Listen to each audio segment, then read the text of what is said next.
नमस्कार मित्रों, बहुत बहुत स्वागत है आपका इल्मी क्लासेस के यूट्यूब प्लेटफॉर्म पे। मेरा नाम विवेक कुमार पांडे है।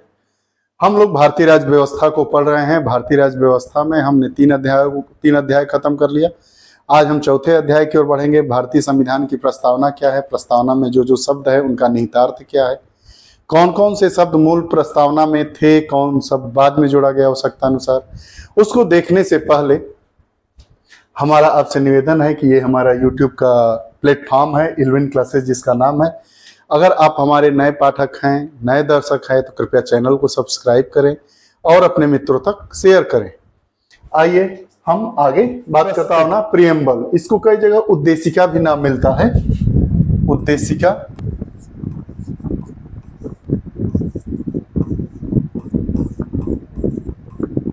उद्देशिका या प्रस्तावना। प्रियम्बल टू द कॉन्स्टिट्यूशन, हमारे संविधान का प्रस्तावना क्या है, उसमें क्या क्या लिखा गया है, कौन कौन सी चीजें हैं, इनको हम ध्यान से पढ़ेंगे।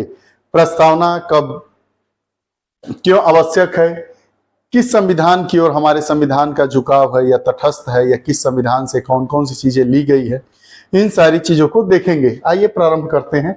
प्रियम्बल टू द कॉन्स्टिट्यूशन, हमारे संविधान की प्रस्तावना क्या है। हमारे संविधान से मतलब भारतीय संविधान से है। हमारे संविधान की प्रस्तावना अमेरिका के संविधान से प्रभावित है। हमारा जो प्रियम्बल है वो कहां से प्रभावित है? अमेरिका के संविधान से। अमेरिका के संविधान से प्रभावित है। प्रस्तावना भारतीय संविधान की मूल कुंजी है। प्रस्तावना में ही वह सब बता दिया जाता है कि हमारी जो संविधान नामक पवित्र किताब है, जिसके अनुसार हमारी भारतीय व्यवस्था चलती है, तो वो क्या है, वही मूल कुंजी है। उसी में सब आप बता दिया गया है कि किसमें कौन कौन सी चीजें है, आगे क्या है, कितने भाग है, कितने अनुच्छेद है, कौन सा भाग किससे संबंधित है, जिसे संविधान का एवं उद्देश्यों का वर्णन है। प्रस्तावना में ही संविधान का मूल दर्शन अंतर्निहित है। जैसे आप किसी भी किताब को देखते हैं तो ऊपर उसका जो हेडलाइन होता है उससे समझ जाते हैं कि यह किताब अमुक विषय की है। उसके बाद जैसे आगे बढ़ेंगे तो उसमें विषय सूची होती है। विषय सूची के पहले अगर आप पढ़ेंगे तो उसमें प्रस्तावना होता है, उद्देशिका दिया होता है कि यह जो हमारा जो मूल विषय है या जो किताब है वो किस पे निर्भर है, उसका खाका। तो उसी में आपको इसका क्या दिख जाता है, पूरा दर्शन हो जाता है। हम देख लेते हैं कि इस प्रस्तावना को ही पढ़ के हम जान लेंगे कि हमारा संविधान किस ओर मुड़ा है, तटस्थ है या कैसा है। वही बात कह रहा है कि जो प्रस्तावना होता है वो क्या होता है, किसी भी संविधान का मूल कुंजी है, जिसमें संविधान के मूलभूत आदर्श हमारे क्या होंगे, उसकी उद्देश्य क्या होंगे, सबका वर्णन होता है। आइए हम प्रस्तावना को पढ़ते हैं। हम भारत के लोग, कौन? हम सभी भारत में रहने वाले, हम भारत के लोग, भारत को एक संपूर्ण प्रभुत्व संपन्न, जितने जितने शब्द आपको दिखाई दे रहे हैं इसमें, उसको हम पढ़ेंगे अभी इसी कक्षा में। समाजवादी, पंथ निरपेक्ष, लोकतांत्रिक गणराज्य बनाने के लिए हम भारत के लोग भारत को एक संपूर्ण प्रभुत्व, समाजवादी, पंथ निरपेक्ष, लोकतंत्रात्मक गणराज्य बनाने के लिए, ये गलत है, ये नहीं है, तथा उसके समस्त नागरिकों को सामाजिक, आर्थिक और राजनैतिक न्याय। किस प्रकार का न्याय मिलेगा? न्याय के तीनों आयाम होंगे। कौन कौन से? सामाजिक, राजनैतिक और आर्थिक। ये पूछता है कि हमारे संविधान के प्रस्तावना में किस प्रकार के न्याय की व्याख्या है, तो तीनों प्रकार का न्याय, सामाजिक, आर्थिक और राजनैतिक न्याय, विचार, अभिव्यक्ति व विश्वास, धर्म की उपासना की स्वतंत्रता, मतलब हमें अपने विचारों को व्यक्त करने का, अपनी अभिव्यक्ति को, विश्वास, धर्म और उपासना की स्वतंत्रता रहेगी। प्रतिष्ठा और अवसर की समता रहेगी। प्रतिष्ठा और अवसर की समता रहेगी मतलब जो भी फॉर्म आएगा उसमें सब जाति के लोग, सभी धर्म के लोग फॉर्म भरेंगे प्राप्त कराने के लिए, तथा उन सब में व्यक्ति की गरिमा और राष्ट्र की, यहाँ पे कौन सा शब्द है, राइटिंग मिस्टेक है,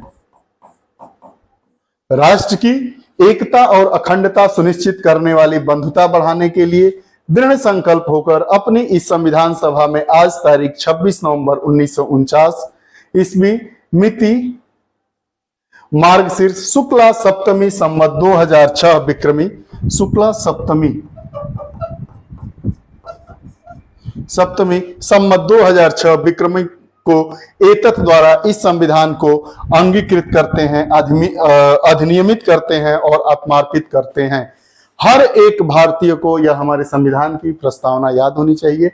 हमारे संविधान की प्रस्तावना, जिसे उद्देशिका अंग्रेजी में प्रियम्बल कहते हैं, वही हमारे संविधान का दर्शन है, मूल कुंजी है। क्या है? फिर एक बार, हम भारत के लोग भारत को एक संपूर्ण प्रभुत्व संपन्न समाजवादी पंथ निरपेक्ष लोकतंत्रात्मक गणराज्य बनाने के लिए तथा उसके समस्त नागरिकों को सामाजिक, आर्थिक और राजनीतिक न्याय, विचार, अभिव्यक्ति, विश्वास, धर्म और उपासना की स्वतंत्रता, प्रतिष्ठा और अवसर की समता प्राप्त कराने के लिए तथा उन सब में व्यक्ति की गरिमा और राष्ट्र की एकता और अखंडता सुनिश्चित करने वाली बंधुता बढ़ाने के लिए दृढ़ संकल्पित होकर आज दिनांक 26 नवंबर 1949 मिति मार्गशीर्ष शुक्ला सप्तमी सन संवत 2006 विक्रमी को एतत् द्वारा इस संविधान को अंगीकृत, अधिनियमित और आत्मार्पित करते हैं। इसका मतलब हमारा संविधान कब बना? 26 नवंबर 1949 को। अब सर्वप्रथम अमेरिकी संविधान में प्रस्तावना को सम्मिलित किया गया था। प्रश्न पूछा जाता है। अब देखिए, चूंकि हमारा जो संविधान है वो अमेरिका के संविधान से ही प्रेरित है। अमेरिका के संविधान में प्रस्तावना था तो भारत के भी संविधान में प्रस्तावना हो गया। अब आगे देखिए,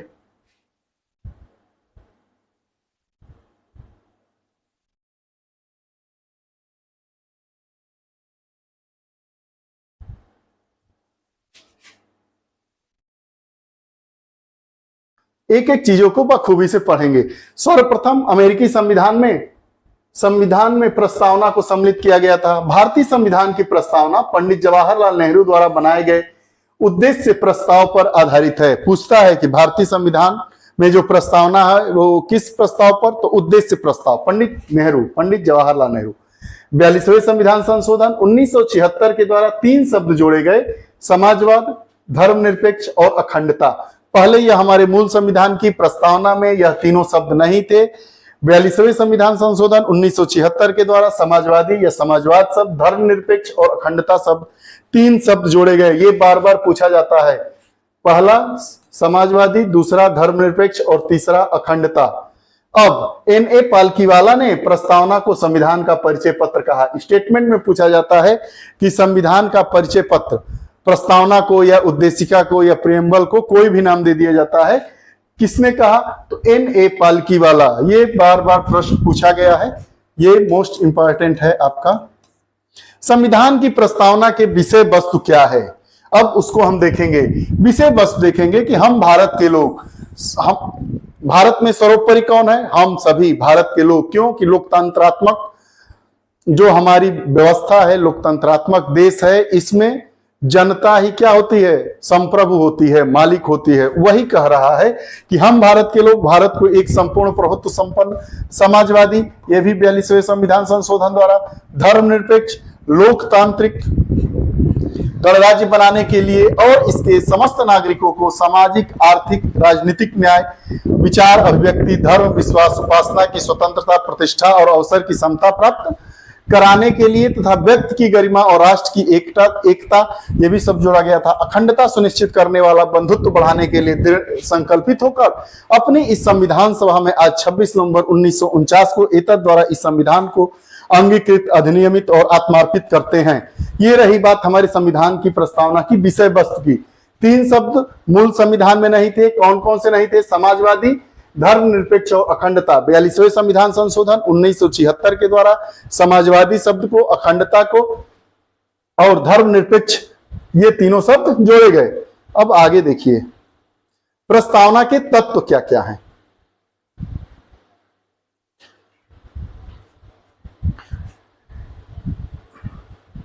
प्रस्तावना के तत्व: अधिकार का स्रोत भारत की जनता होगी।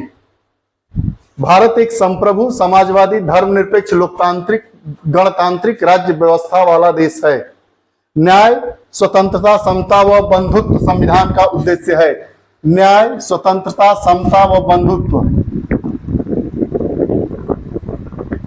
संविधान का उद्देश्य है।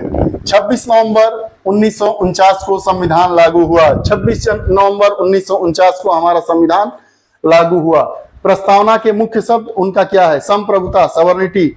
संप्रभुता से क्या आशय है? इससे आशय है कि भारत न तो किसी अन्य देश पर निर्भर है, न किसी अन्य देश का डोमिनियन है और इसके ऊपर कोई शक्ति नहीं है। मतलब भारत ही सर्वोपरि है। अपने नियमों को, अपने कानूनों को, अपने विधि को, अपने देश में शासन कैसे करना है, किसको क्या देना है, हमारा राष्ट्र किस देश के साथ अपनी स्थिति को मजबूत करेगा, हमारे देश की किस देश के साथ विदेश नीति कैसी होगी, यह सब कौन तय करेगा? हमारे भारत का लोकतंत्र तय करेगा। हम लोग मिलकर तय करेंगे, हम लोगों के द्वारा निर्वाचित सरकारें तय करेंगी।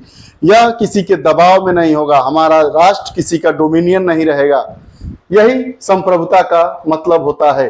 दबाव दो तरह के होते हैं, एक बाहरी दबाव और एक आंतरिक दबाव। आंतरिक दबाव जैसे आप देख रहे हैं अभी मणिपुर में अशांति का काम है, नागालैंड, गोरखालैंड, ये सब जो चीजें हैं, उग्रवादी, आतंकवादी, ये लोग दबाव समूह के रूप में ऐसा नहीं करेंगे कि आप दबाव बना के हमारे देश के नीतियों को, कानूनों को आप अपने अनुसार बना लेंगे। ऐसा है ही नहीं। हमारा देश क्या है? संप्रभु है। न तो आंतरिक लोगों के दबाव में आएगा, न बाहरी शक्तियों के दबाव में आएगा। दूसरा शब्द समाजवादी। भारतीय समाजवाद लोकतांत्रिक समाजवाद है। लोकतांत्रिक समाजवाद मिश्रित अर्थव्यवस्था में आस्था रखता है।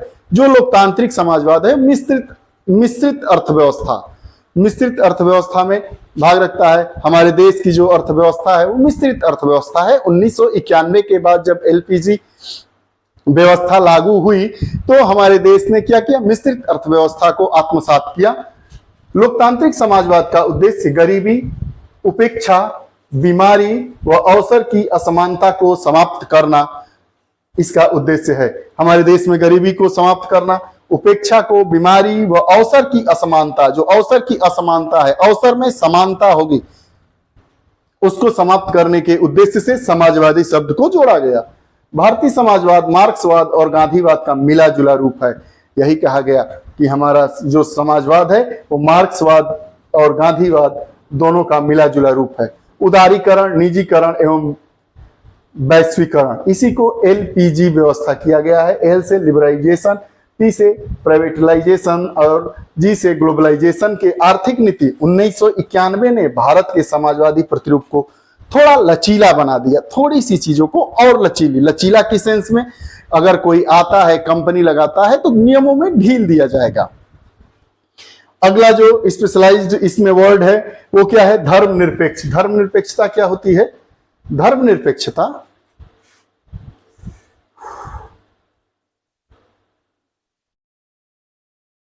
धर्मनिरपेक्ष मतलब जो हमारा देश है वह किसी विशेष धर्म को प्रश्रय नहीं देगा। अर्थात भारत में रहने वाले सभी लोगों के सभी धर्मों को समान संरक्षण राज्य के द्वारा दिया जाएगा। राज्य मतलब सरकार के द्वारा, देश के द्वारा, वही धर्मनिरपेक्ष है। भारत देश में सभी धर्म समान है और उन्हें सरकार से समान समर्थन प्राप्त है। लोकतांत्रिक का मतलब क्या होता है? भारतीय संविधान प्रस्तावना में एक लोकतांत्रिक राज्य व्यवस्था की परिकल्पना की गई है। अर्थात सर्वोच्च शक्ति जनता के हाथ में होगी। राजा के हाथ में, शासक के हाथ में, प्रधानमंत्री के हाथ में, गृह मंत्री के हाथ में, मुख्यमंत्री के हाथ में, राज्यपाल के हाथ में, राष्ट्रपति के हाथ में नहीं होगी। सर्वोच्च शक्ति किसके हाथ में होगी? जनता के हाथ में। जनता हमारे संविधान की प्रस्तावना की पहली लाइन का पहला शब्द ही हम भारत के लोग से प्रारंभ होता है। अर्थात यह भारत जो देश है लोकतंत्रात्मक देश है, संसदीय लोकतांत्रिक व्यवस्था है हमारे देश में, वह उसमें सर्वोपरि कौन है? हम लोग मतलब भारत की जनता, भारत के नागरिक। अब लोकतंत्र प्रत्यक्ष लोकतंत्र कहाँ है? स्विट्जरलैंड में। अप्रत्यक्ष भारत लोगों द्वारा चुने गए प्रतिनिधि। अप्रत्यक्ष लोकतंत्र मतलब हम सीधे 140 करोड़ अब हमारे देश की आबादी हो गई है, जनसंख्या हो गई है, तो 140 करोड़ लोग तो भारत को चलाएंगे नहीं। हमारे द्वारा चुने गए लोगों के द्वारा शासन को संचालित किया जाएगा। वही कह रहा है कि भारत में जो लोकतंत्र की व्यवस्था है वो अप्रत्यक्ष है। प्रत्यक्ष लोकतंत्र के 4 मुख्य औजार हैं। परिष्करण, पहल, प्रत्यावर्तन या प्रत्याशी को वापस बुलाना और जनमत संग्रह। यह 4 मूलभूत चीजें हैं। आगे देखिए। अप्रत्यक्ष लोकतंत्र। अब बात आ गई है भारत की। अब इस पर कुछ महत्वपूर्ण चीजें हैं, उसको देखेंगे, परीक्षा में पूछा जाता है, इसलिए इनको। अप्रत्यक्ष लोकतंत्र संसदीय भारत में है राष्ट्रपति। सामाजिक लोकतंत्र में स्वाधीनता, समानता और भ्रातृत्व को मान्यता है। 1997 में सुप्रीम कोर्ट ने कहा कि संविधान एक समत्वपूर्ण सामाजिक व्यवस्था की स्थापना का लक्ष्य रखता है, जिससे कि प्रत्येक नागरिक को भारत गणराज्य के सामाजिक आर्थिक लोकतंत्र में सामाजिक, आर्थिक और राजनीतिक न्याय प्राप्त हो। या सुप्रीम कोर्ट कहा है। लोकतंत्र एक लोकतांत्रिक राज्य व्यवस्था को दो वर्गों में बांटा जा सकता है, राजशाही व्यवस्था और गणतंत्रात्मक व्यवस्था। राजशाही व्यवस्था जैसा कि ब्रिटेन में है, राजा रानी वहां के मालिक होते हैं, और गणतंत्रात्मक व्यवस्था जैसा अमेरिका में है, निर्वाचित सदस्यों के द्वारा होता है। भारतीय संविधान की प्रस्तावना में गणतंत्र का अर्थ भारत का प्रमुख अर्थात राष्ट्रपति का पद निर्वाचित है। गणतंत्रात्मक देश का मतलब क्या है? जो राष्ट्राध्यक्ष होगा वह निर्वाचित होगा। भारत का राष्ट्राध्यक्ष कौन है? राष्ट्रपति है, वह निर्वाचित होते हैं। इसलिए भारत में गणतंत्रात्मक सरकार है। इसलिए गणतंत्र, गण मतलब व्यक्ति, तंत्र मतलब व्यवस्था, व्यक्तियों के द्वारा संचालित होने वाली व्यवस्था जहां पर हो वह गणतंत्रात्मक व्यवस्था कही जाती है। भारत में भी गणतंत्रात्मक व्यवस्था है, अर्थात इसमें हमारे देश का जो सर्वोच्च व्यक्ति होगा, सर्वोच्च पद होगा, वह निर्वाचित होगा, राजा का नहीं होगा, वंशानुगत नहीं होगा।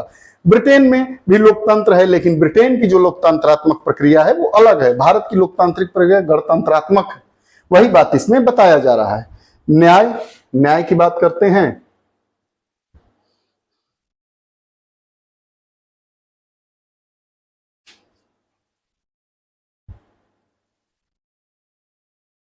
न्याय, प्रस्तावना में न्याय तीन रूपों में सम्मिलित है, सामाजिक, आर्थिक और राजनीतिक।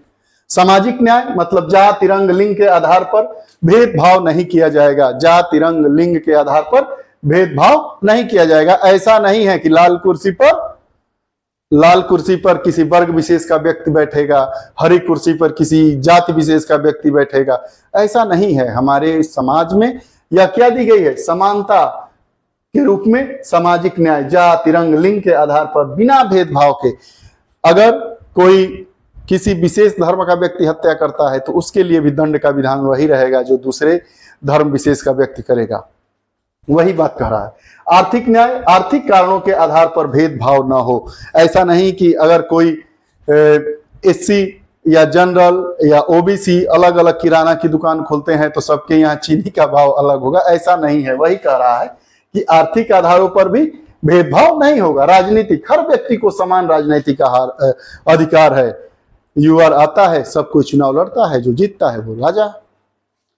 सामाजिक, आर्थिक, राजनीतिक न्याय तत्व 1917 के रूसी क्रांति से लिए गए हैं। ये जो शब्द हैं वो रूसी क्रांति से लिए गए हैं। ये 1917 में रूस में क्रांति हुई थी, जिससे ये तीन शब्द भारत ने ले लिया। चलो भाई, क्रांति वहां हुआ, लाभ भारत ले ले। 1917 के रूसी क्रांति से सामाजिक, आर्थिक और राजनीतिक न्याय रूपी तीन शब्द लिए गए हैं। समता, समता से क्या माने हैं? समाज के किसी वर्ग के लिए विशेष अधिकार की अनुपस्थिति और बिना किसी भेदभाव के प्रत्येक व्यक्ति को समान अवसर प्रदान करने का प्रबंध करना ही समता है। समता के तीन आयाम शामिल हैं। समता में नागरिक, राजनीतिक और आर्थिक। समता, समता का मतलब समाज के किसी वर्ग के लिए विशेष अधिकार की अनुपस्थिति है। मतलब समाज के किसी वर्ग के लिए कोई विशेष अधिकार नहीं है। ऐसे नहीं कि सब कोई बाएं से चलेगा तो आप दाहिने से नहीं चलेंगे। वही बात कह रहा है कि समाज के किसी वर्ग विशेष अधिकार की अनुपस्थिति है, बिना किसी भेदभाव के प्रत्येक व्यक्ति को समान अवसर प्रदान करने का प्रबंध है। समता के तीन आयाम हैं, नागरिक, राजनीतिक और आर्थिक।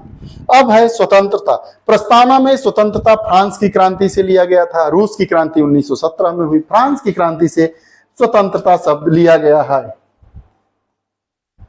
स्वतंत्रता का अर्थ है लोगों की गतिविधियों पर किसी प्रकार की रोक टोक की अनुपस्थिति तथा साथ ही व्यक्ति के विकास के लिए अवसर प्रदान करना।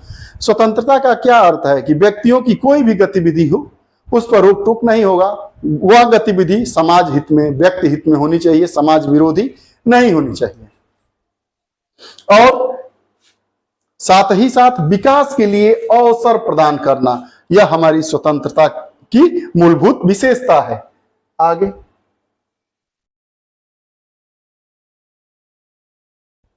बंधुत्व, बंधुत्व मतलब भाईचारा, आपसी भाव प्रेम, जिसको बंधुत्व का नाम दिया गया है।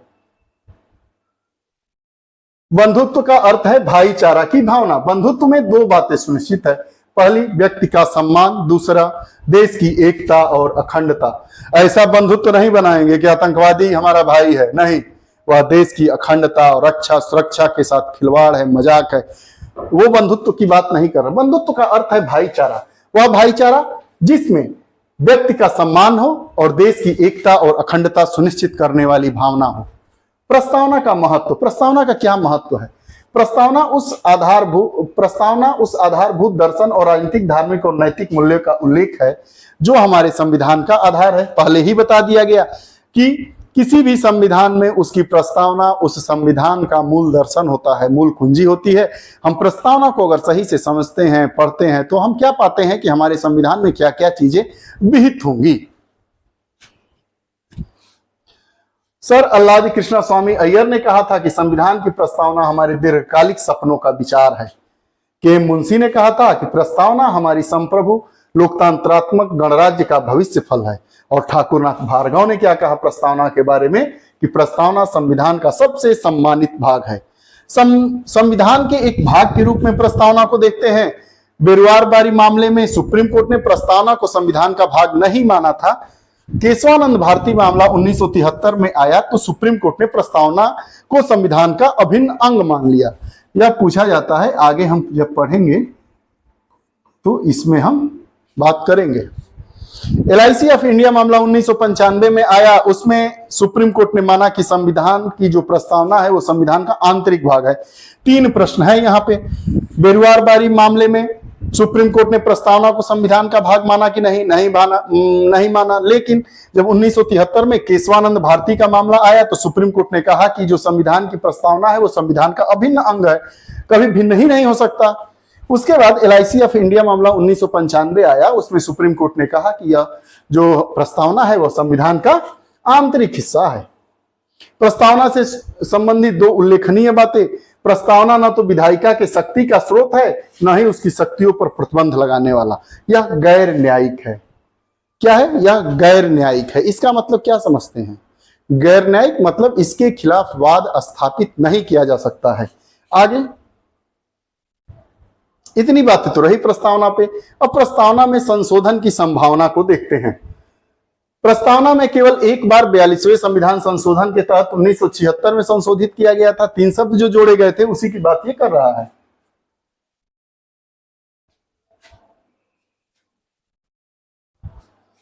प्रस्तावना में केवल एक बार 42वें संविधान संशोधन 1976 के तहत संशोधन किया गया था। उसके बाद कार्ल फ्रेडरिक के अनुसार प्रस्तावना के द्वारा वह जनमत प्रकट होता है जिससे संविधान अपनी शक्ति प्राप्त करता है। प्रस्तावना क्या करता है? जनमत को संगठित करने का स्रोत है। पंडित नेहरू के अनुसार प्रस्तावना में 2 महान क्रांतियों के आदर्शों, फ्रांसीसी क्रांति का दर्शन, अभिव्यक्ति की स्वतंत्रता, समानता और मातृत्व का वर्णन है।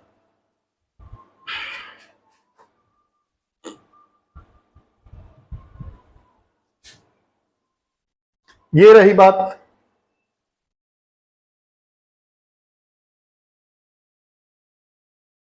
ये रही बात हमारे भारतीय राज्य व्यवस्था की। भारतीय राज्य व्यवस्था में हम आज पढ़े संविधान की प्रस्तावना।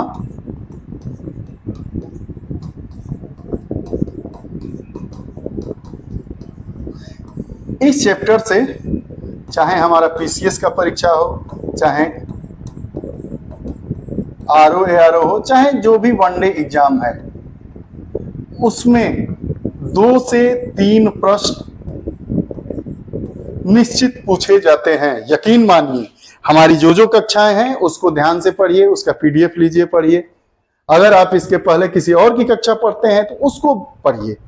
किसी भी कक्षा को बार बार पढ़िए, बार बार देखिए, एक ही किताब को बार बार पढ़िए, तो आपका कॉन्सेप्ट क्लियर होगा और उस विषय पर आपकी मजबूत पकड़ होने लगेगी। आप हमसे व्हाट्सएप के थ्रू भी PDF मंगा सकते हैं। उसके लिए आपको 7081788388 ये हमारा नंबर है, इस पे कॉल भी कर सकते हैं, व्हाट्सएप भी कर सकते हैं। आपको यह कक्षा कैसी लगती है अपना कमेंट जरूर दें। आप हमारे साथ ऐसे ही जुड़े रहें और मित्रों को भी जोड़ें। फिर अगली कक्षा के साथ उपस्थित होंगे। तब तक के लिए नमस्कार, धन्यवाद।